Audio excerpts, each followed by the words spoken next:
সময়টা ১৯৪২। সমগ্র বিশ্বে তখন বেজে গিয়েছে দ্বিতীয় বিশ্বযুদ্ধের দামামা, আর আমাদের ভারতবর্ষ তখন ফুঁসছে স্বাধীনতার আঁচে, যে আজ নাড়িয়ে দিয়েছিল ব্রিটিশদের ২০০ বছরের স্বৈরাচারিক ভিত। একদিকে গান্ধীজির নরম পন্থা বিদেশি দ্রব্য বর্জন, অন্যদিকে সুভাষচন্দ্র বসুর সেই রক্ত গরম করা স্লোগান, তোমরা আমাকে রক্ত দাও, আমি তোমাদের স্বাধীনতা দেব। আবার ঠিক সেই সময়ই যখন ভারত জুড়ে চলছে গান্ধীজির ভারত ছাড়ো আন্দোলন যাত্রা, প্রায় একই সময় বঙ্গোপসাগরের পারে মায়ানমারে ধীরে ধীরে গড়ে উঠছে নেতাজির আজাদ হিন্দ বাহিনী, যা ইংরেজদেরও বুঝিয়ে দিয়েছিল এবার সময় এসছে পালা বদলের। কারণ সমগ্র ভারতে সেই স্বাধীনতার আগুন এত দ্রুত ছড়িয়ে পড়েছিল যে তার প্রভাব দেখা গেছে নতুন প্রজন্ম থেকে শুরু করে দেশের সর্বস্তরের সর্বধর্মের মানুষের মধ্যে। নমস্কার, আজকের এই কাহিনীর সূত্রধার আমি প্রার্থিতা। শুরু হতে চলেছে বিশ্বের সর্ববৃহৎ গণতান্ত্রিক দেশের গণতন্ত্র দিবস উপলক্ষে টিম থিয়েট্রিক্সের বিশেষ নিবেদন, স্বাধীন ভারতের গপ্প।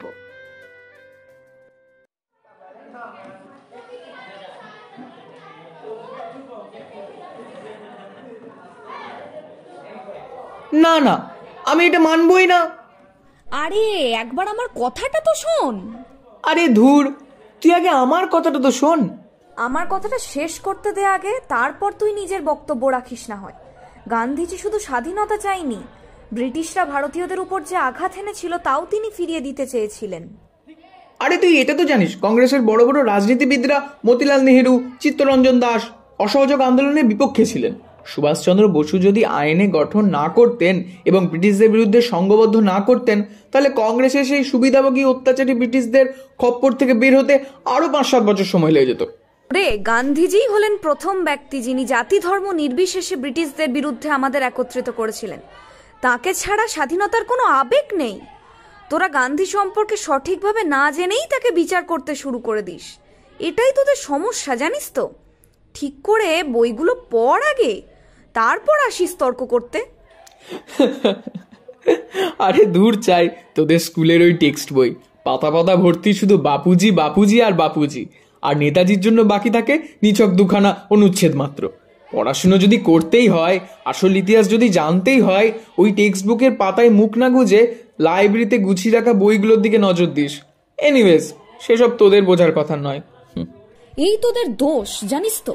গান্ধীজির অবদানকে তোরা তুচ্ছ করে নগণ্য করে দেখিস। ভারত ছাড়ো আন্দোলনের কথা সবারই জানা। ক্রিপস প্রস্তাবকে গান্ধীজিই বলেছিলেন না post dated cheque on a crashing bank. ক্রিপসের দৌত্য ব্যর্থ হলে ১৯৪২-এ হরিজন পত্রিকায় গান্ধীজি লেখেন ভারতে ব্রিটিশ সরকারের উপস্থিতি জাপানকে ভারত আক্রমণ করতে প্ররোচিত করবে। ব্রিটেন ভারত ত্যাগ করলে জাপানিরা আর ভারত আক্রমণ করবে না। তিনি আরও বলেন ভারত নিজেদের সমস্যা এনে নিজেরাই সমাধানে সক্ষম। তাই গান্ধীজি ১৯৪২ সালে ভারত ছাড়ো আন্দোলন শুরু করেন। সাথে আরও যুক্ত করলেন শুধুমাত্র ভারতের স্বার্থ নয়, নাৎসিবাদ, ফ্যাসিবাদ প্রভৃতি সকল প্রকার সাম্রাজ্যবাদী কাজের অবসান প্রকল্পে ভারতবর্ষের ইংরেজ শাসন অবসানের প্রয়োজন। চুপ কর তো, উনি না থাকলে ভারত আরো ক বছর আগেই স্বাধীনতা লাভ করত। অসহযোগ আন্দোলনের কথা মনে আছে তো?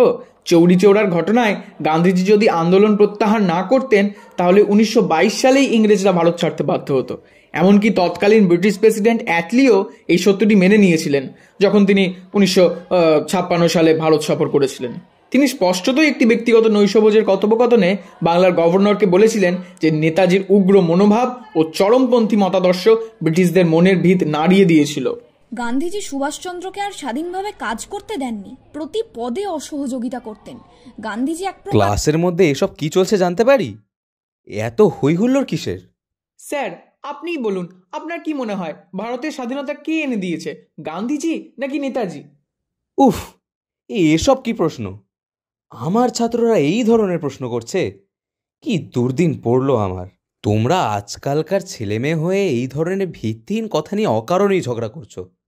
ছি ছি ছি, আমার লজ্জা হচ্ছে তোমাদের এই রকমের নির্বুদ্ধিতার পরিচয় পেয়ে। কিন্তু স্যার। বেশ, তোমরা বসো। কলেজে ইতিহাস নিয়ে পড়ছো, এসব জানো না সেটা তো হতে পারে না। তাই আজকে তোমাদের প্রথম থেকেই শুরু করাতে হবে দেখছি। এই গল্পের শুরু হয় 1940-এর সত্যাগ্রহের সময় থেকে।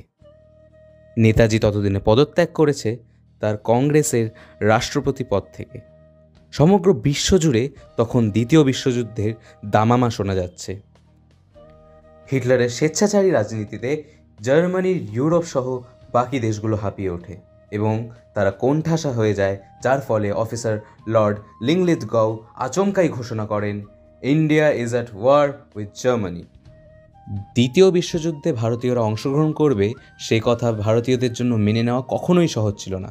তবে লর্ড লিনলিথগাউয়ের চুক্তির প্যাচে পড়ে আমাদের দেশের মানুষ এক অজানা মৃত্যুর পথের দিকে পা এগিয়ে দেয়।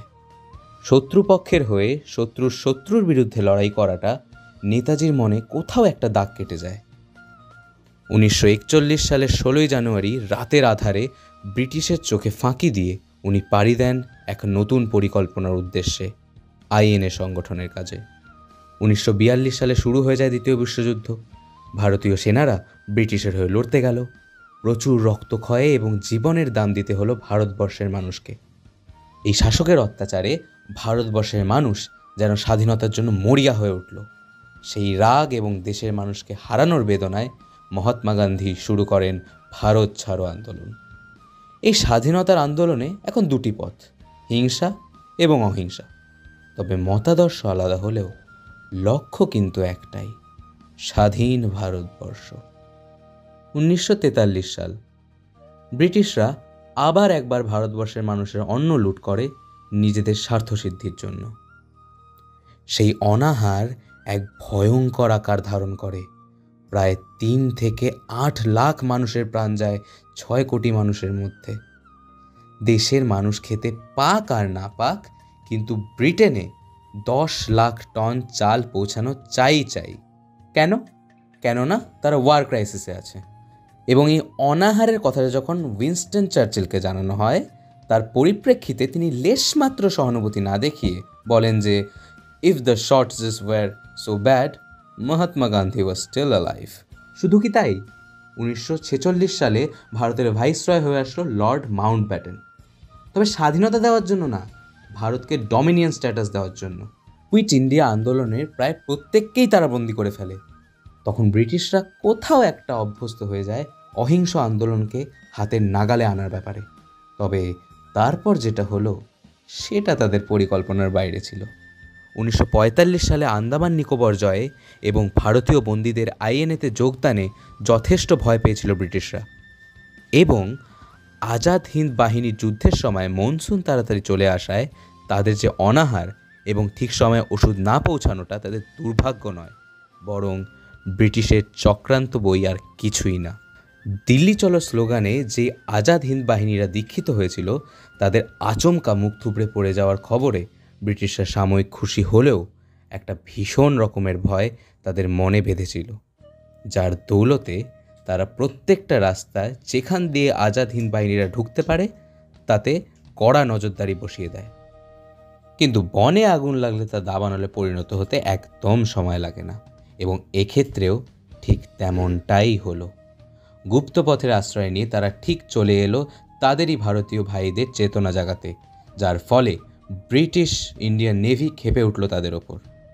তারা ব্রিটিশদের বিরুদ্ধে বয়কট জারি করে এবং তাদের দেখাদেখি রয়্যাল ইন্ডিয়ান এয়ারফোর্সও এতে যোগ দেয় জাতিগত বৈষম্যের বিরুদ্ধে। আরও আগুনে ঘি দিয়ে দেয় আইএনএ ট্রায়াল। যেই সমস্যাটা ব্রিটিশ ভেবেছিল শেষ, সেই সমস্যাটা যেন মহামারীর আকার নেওয়া শুরু করে।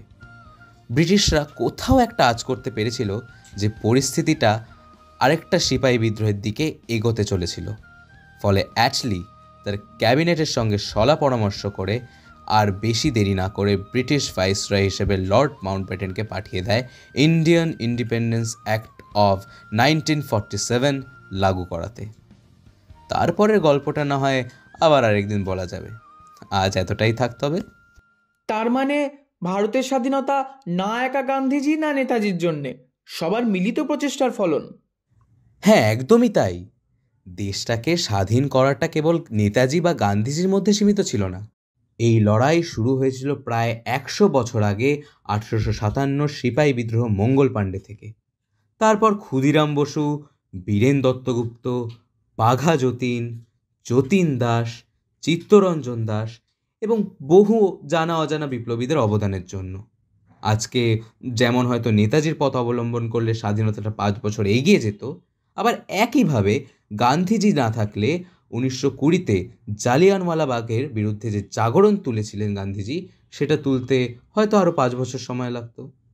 তাই বলছি, ভারতের স্বাধীনতা কে এনেছে তার বিবেচনা না করে কারা এনেছে তার ব্যাপারে জানাটা বেশি প্রয়োজন বলে মনে হয়, যাতে তাদের নাম প্রত্যেক প্রজন্মের কাছে অক্ষতভাবে বেঁচে থাকে চিরটা কাল। তেরাঙ্গা রঙের ওই পতাকার পেছনে কত রক্ত, কত চোখের জলে, পেটের খিদে, শারীরিক এই দ্বন্দ্ব।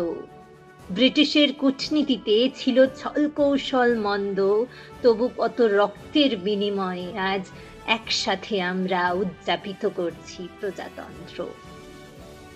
আমরা শুধুই লুট হয়েছি, পাইনি কোনো প্রাপ্য।